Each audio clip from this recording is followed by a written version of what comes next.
firmamos el contrato y otra vez en el paro, calleando los calles, otra vuelta a buscar una mierda contrato o si no en sin papeles, trabajando 1000 horas y sin asegurar.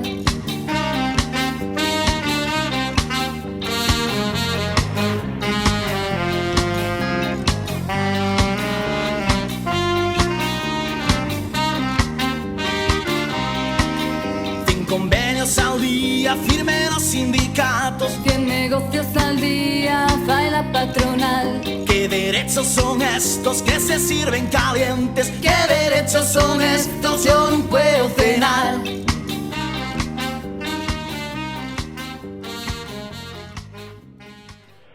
Desde el anterior 1 de mayo y con el PSOE de Zapatero también en el poder, hemos sufrido un recorte de libertades y un aumento de la represión contra los movimientos sociales, ciudadanos, juveniles y contra los trabajadores y los sindicatos combativos.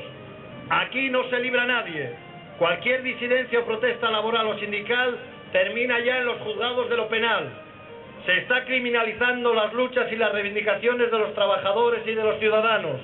Muchos dicen que lo llaman democracia y no lo es.